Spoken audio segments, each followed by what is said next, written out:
Kalau kamu pikir buat jualan tuh harus jual harga murah biar laku, kamu salah besar, dan itu adalah salah satu langkah buat bikin bisnis kamu nggak pernah berkembang. Jadi gini, banyak kan yang ngomong kan, aduh kalau jualan tuh harga jangan mahal-mahal, karena kalau mahal nanti pembelinya kabur, gitu kan. Atau kalau lo harganya kemahalan nanti nggak ada yang mau beli nih, gitu kan. Nah, dicop dia, dan mereka berpikir kalau harganya murah, itu barangnya bakal laku. Padahal, apakah harga murah pasti laku? Belum tentu. Kenapa gue bilang belum tentu harga murah pasti laku? Karena gue banyak banget temu bisnis-bisnis seller-seller yang harganya udah murah, udah bener, udah mau kemana lagi. Tapi bukannya laku ya malah segitu-segitu aja. Yang ada malah nggak punya budget. Jadi terus harus ngapain sih biar jualan laku? Nah, sebelum kita mulai, buat kalian yang baru nonton, jangan lupa buat klik tombol subscribe-nya dan aktifin lonceng notifikasinya ya. Yuk kita mulai. Jadi gini, kenapa harga murah gue bilang itu nggak ideal? Karena gini, lu bayangin ya, kalau harga murah, margin tipis. Kalau margin tipis artinya ngomongin ke budget. Dan kalau lu nggak punya budget, udah deh. Bisnis itu butuh budget, bro. Nggak ada bisnis yang nggak ada budget. Dan budget itu apa ya? Menurut gue ya, margin, budget, profit, itu segala macam itu adalah aliran darah yang bikin lo hidup. Ketika lu udah nggak ada duitnya di situ, udah bisnis lu bakal stuck. Gitu kan. Dan nanti ujung-ujungnya lu malah cuman bisa cuman bakal bisa teriak-teriak dan menangis kenapa seperti ini. Padahal gue udah kasih yang terbaik gitu kan, tapi ya bukan itu gitu kan. Nah, kenapa itu tadi itu alasan pertama ya, bisnis butuh modal itu adalah nyawa. Betul nggak? Ya, lu punya uang sebanyak apapun, kalau lu nggak ada profitnya, bisnis lu hancur ya. Yang kedua, dan terus kenapa kayak gitu, karena gini, yang kadang kalian nggak sadar adalah kadang manusia juga tuh, kita tuh nggak bisa ngebaca angka.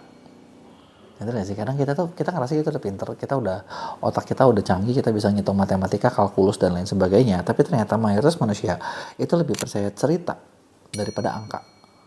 Harga itu angka, tapi narasi itu emosi.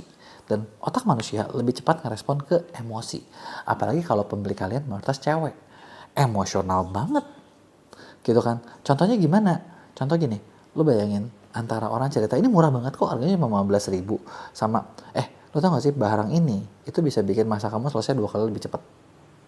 Mungkin kalian bakal lebih tertarik dengan masak lebih cepat dibandingin harga 15.000, karena 15.000 tetap aja kan angka.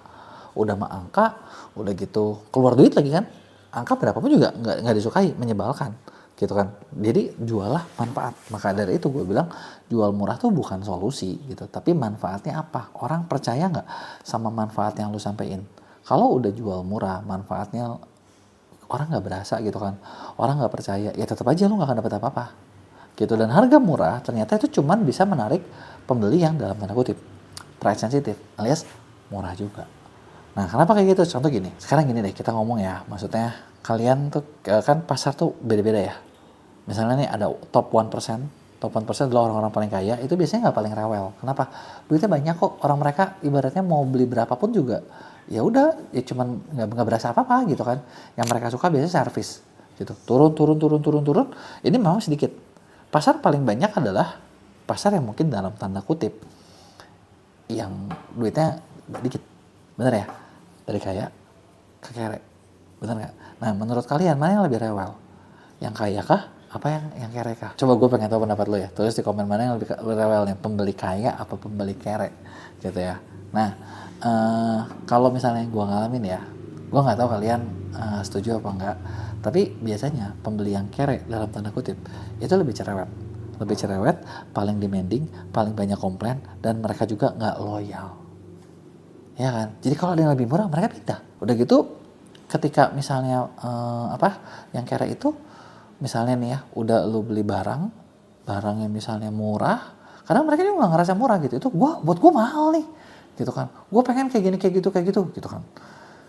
Ya, yang biasanya dalam tanda kutip, ya memang, ya begitulah, gitu kan.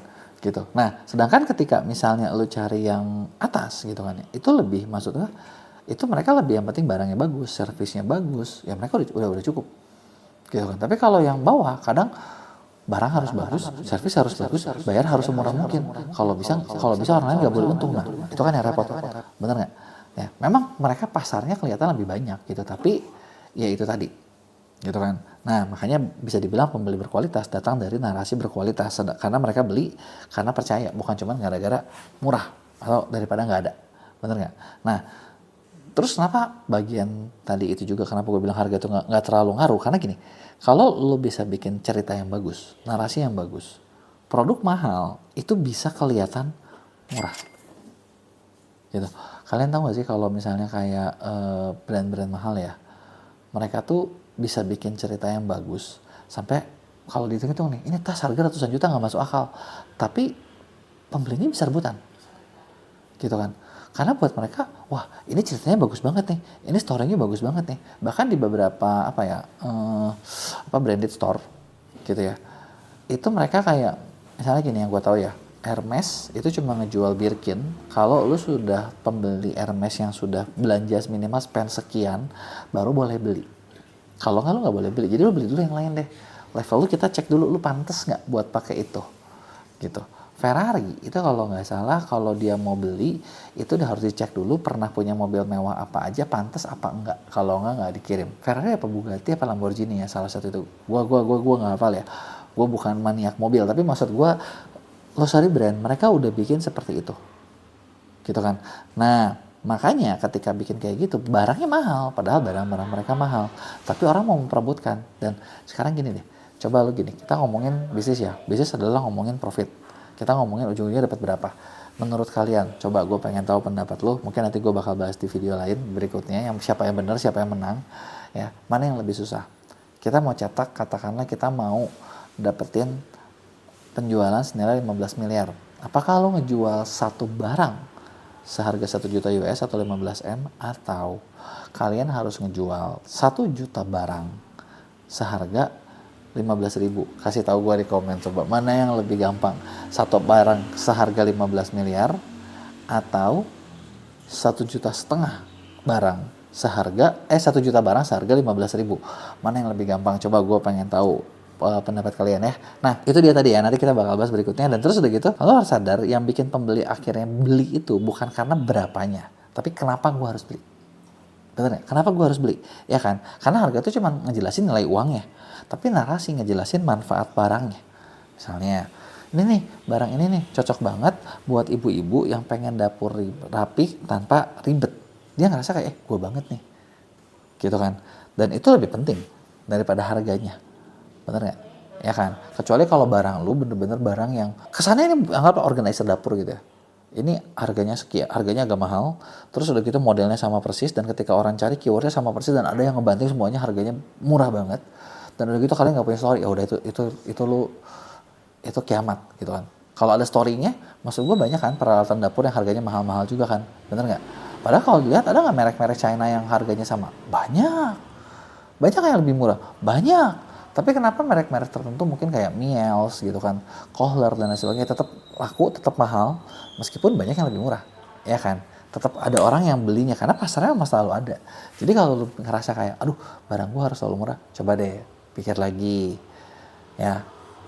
Tapi gini, posisi kalian dalam menjelaskan ke gua kayak, oh gua lebih suka ngejual 1 juta item dengan harga 15.000 dibandingin sama satu item seharga 15 miliar, itu mungkin bakal nentuin. Nanti gue bakal jawab di video lain pola pikir gue seperti apa, kenapa kayak gini gitu kan. Makanya jangan lupa lu tulis di komen gitu kan ya. Nah terus kalau ada yang mau pertanyaan lain tulis di komen juga, jangan lupa buat like dan share.